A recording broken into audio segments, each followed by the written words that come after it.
presencia de los miembros de esta mesa. Es un honor para nosotros poder tenerlos en la presentación de nuestro primer libro. La Red del Patrimonio Cultural es un colectivo ciudadano que se fundó el 11 de mayo de 2011 y agrupó a ciudadanos interesados en la defensa del Palais Concert, un inmueble declarado en 1972 como Monumento de la Nación por su valor histórico, arquitectónico, estético y tecnológico. Pero retrocedamos un poco, solo brevemente, hacia 1911. Don Genaro Barragán decidió construir un edificio en las esquinas del Jirón de la Unión y la Avenida Emancipación, para lo que contrató a los arquitectos italianos, los hermanos Masperi.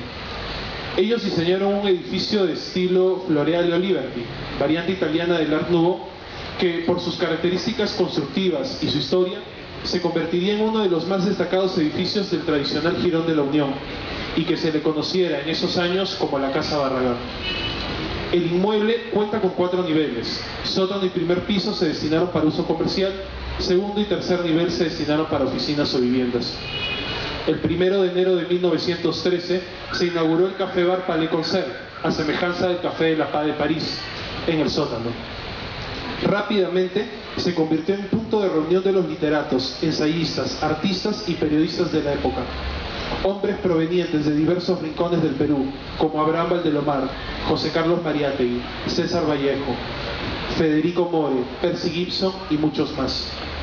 Por el origen de sus visitantes, no se puede estigmatizar al palais de recinto elitista, como señalan algunos desafortunados comentaristas que han ostentado u ostentan aún cargos públicos en el sector cultural. Dicha estigmatización es frívola, racista y superficial. En el Palais Concert se desarrolló una actividad cultural de relevancia nacional, pues fueron los años de la rebelión colónida, como afirma Mónica Bernabé. Por primera vez, también desde lo literario, entre la frivolidad de la pose y la seriedad de los planteamientos estéticos, un grupo de intelectuales cuestiona el orden de la república aristocrática. Por primera vez, también, existe una producción intelectual sin vinculaciones con la política, es decir, existe un grupo de artistas y escritores que hacen la política correspondiente a su propia esfera, legitiman la especificidad de sus espacios y desde allí interpelan a los hombres de la política y a las políticas del Estado. El Palais Concert, en ese sentido, es mucho más que el falso mito que se ha construido sobre él. Fue un espacio abierto a la intelectualidad, al pensamiento crítico de muchos escritores de origen provinciano, con un fuerte cuestionamiento al sistema, la república aristocrática, que por ese entonces se creía que había sido artífice de la reconstrucción del país, sistema que, 100 años después, se mantiene más o menos igual. Es este espíritu crítico, abierto y democrático que la Red del Patrimonio Cultural rescató a través de Salvemos el Palais Concert, para que la ciudadanía se acerque e identifique con un pasado que es suyo y que lamentablemente no conoce, porque la cultura, en cualquiera de sus manifestaciones, es testimonio del modo de vida de nuestros antepasados y además una forma gratuita y democrática de educación, un medio simbólico para el resguardo de la memoria, aquella que hoy, en nuestro país en aparente desarrollo, realmente se llama amnesia colectiva. En el contexto actual, en el que la ausencia de una memoria colectiva nos pone en peligro de volver a cometer los errores del pasado, la conservación del Palais Concert, desde y para los ciudadanos, se hacía fundamental, a fin de evitar conflictos identitarios y, peor aún, sociales. Sin embargo, pese a su importancia para la literatura, el periodismo, la política y la historia, el Palais Concert dejó de funcionar en los años 30 y el edificio que lo albergaba se destinó a otros usos ajenos a su función original. Se alojaron las galerías Lafayette, el Hotel Richmond, los almacenes Anchor y hasta hace pocos años la discoteca Cerebro, una pollería y una zapatería. En el trayecto hubo algunos intentos fallidos por devolver al edificio su esplendor original, como el Centro Cultural Palais Concert, que funcionó brevemente en los años 2000.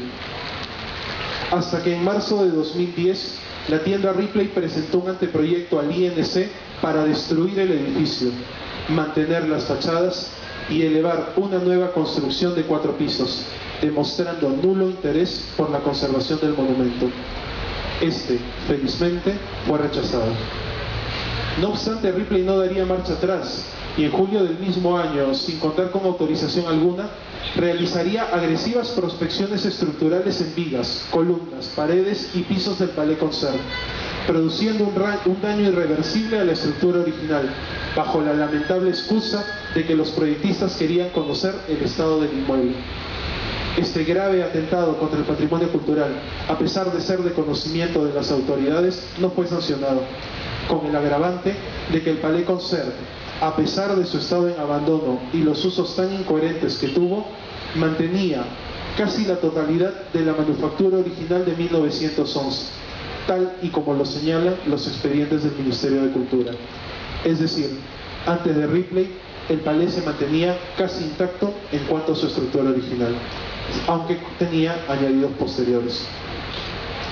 Con este antecedente, resulta sorprendente que 2 meses después, Ripley presentara un nuevo anteproyecto, menos agresivo, pero igual de destructor.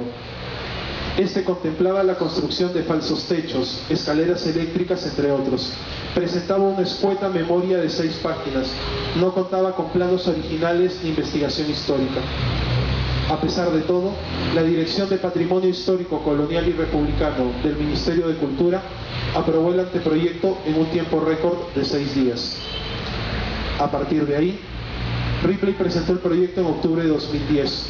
Para abril de 2011 aún no se había emitido opinión al respecto y, extrañando la inusual celeridad que había mostrado el Ministerio en otros tiempos, la empresa se animó una vez más a realizar obras no autorizadas, esta vez en el sótano y en el primer piso, sin fiscalización o control de las autoridades. Y la destrucción se habría concretado, de no ser por la respuesta ciudadana. Por redes sociales se difundió un video en el que se veía esta escena, y la indignación fue tal que logró convocar un grupo de ciudadanos que tomó iniciativas para que las obras se detuvieran. Asimismo, convocaron a un primer plantón, que se llevaría a cabo en mayo de 2011, dando así inicio a la causa Salvemos el Palais Concert. A partir de ahí, se desarrollaron un total de 10 actividades en el frontis del edificio: cafés literarios, manifestaciones, jornadas artísticas, intervenciones ciudadanas, para así devolver un ambiente de cultura al Jirón de la Unión, contando con la participación de jóvenes universitarios, colectivos artísticos, músicos, literatos y, sobre todo, teniendo una muy positiva respuesta por parte de los transeúntes de ese Jirón de la peruanidad. Adicionalmente a ello, y conscientes de que el debate sobre el destino del Palais Concert debía trascender la calle, la Red del Patrimonio Cultural organizó el conversatorio El Palais Concert y la conservación de la memoria, para abordar desde un ámbito académico e interdisciplinario la problemática que afecta a gran parte de nuestro patrimonio cultural. Además, al tener participación en algunos medios de comunicación, se nos permitió generar un grupo de presión que hizo que el Ministerio de Cultura sea mucho más cuidadoso a la hora de evaluar el proyecto. En todo momento, y debido a la presión pública, el Ministerio exigió a los proyectistas mantener intacta la originalidad del edificio y logró así reducir la agresividad del proyecto, que finalmente fue aprobado en septiembre de 2011. Aunque en gran medida conservaba el inmueble, el proyecto sí alteró aspectos fundamentales de la construcción original. Sobre esto, es menester resaltar que de no haber habido presión ciudadana por la conservación del patrimonio, el Ministerio probablemente no habría defendido el Palais Concert, a pesar de que esta defensa tuvo sus deficiencias. En ningún momento, como obra en los expedientes del Ministerio de Cultura, los proyectistas de Ripley mostraron la voluntad de restaurar el edificio, y antes bien, quedó descubierto su afán de adecuar el espacio para los fines comerciales que tenían. La restauración que hoy se ve fue gracias al clamor de cientos de ciudadanos. Uno de los puntos cruciales del desarrollo del proyecto fue su aprobación en la Comisión Técnica Especializada de la Municipalidad de Lima. En ella actuó como delegado del Colegio de Arquitectos del Perú, Edgar Santa Cruz, quien además era uno de los proyectistas de Ripley. Su actuación como juez y parte constituye una grave irregularidad de la que solo ha hecho caso el Colegio de Arquitectos, al imponerle una amonestación por no cumplir con las normas de la Comisión de Ética de su gremio. A pesar de haber realizado una fuerte difusión sobre estas cuestiones, el destino del Palais Concert no cambió y se transformaba en una tienda de ropa en medio de la celeridad sospechosa y el cómplice silencio de nuestras autoridades.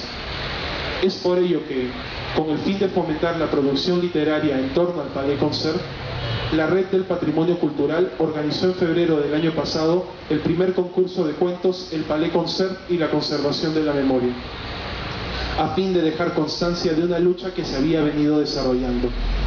La convocatoria fue sumamente exitosa y participaron de ella más de 50 escritores de 7 países distintos, y supuso para el jurado, conformado por José Witch, May Rivas y Selenco Vega, un muy esforzado trabajo para seleccionar a los 3 ganadores y 8 finalistas que conforman el libro que presentamos hoy.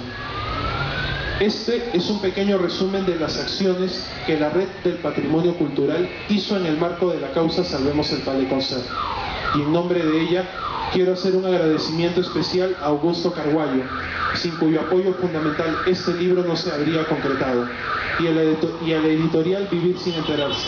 Gracias, Eduardo, por apostar por esta aventura.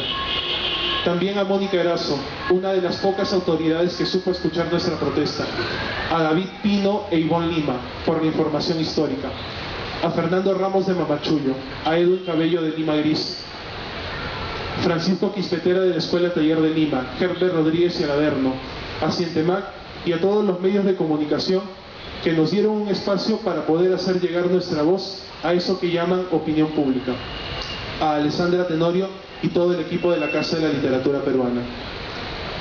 A los participantes del concurso de cuentos, por haber respondido a una convocatoria que traspasó fronteras, a los 3 ganadores y 8 finalistas, quienes han construido con su talento, página por página, este libro, y de manera muy particular al jurado del concurso. A los más de 4.000 activistas que nos siguen por las redes sociales, y muy en especial a todos aquellos ciudadanos que participaron de nuestras jornadas artísticas, intervenciones ciudadanas y manifestaciones, porque elevaron la mirada y decidieron ver a su ciudad con ojos distintos. A todos ustedes les legamos este libro, como testimonio de una causa que, si bien no tuvo el resultado que esperábamos, nos deja satisfechos por los logros y el impacto generados al día de hoy, porque al Palais Concert y lo que este significa, lo llevamos en la memoria. Porque cuando un niño se entretiene con el Caballero Carmelo, cuando un ama de casa declama los versos de Vallejo, cuando un estudiante analiza los 7 ensayos de Mariátegui, la inmortalidad y universalidad de nuestras letras se mantiene vigente. Hoy, cuando Ripley cree perpetuar su infamia, nosotros reafirmamos nuestro imperativo. Señores, salvemos el Palais Concert. Muchas gracias.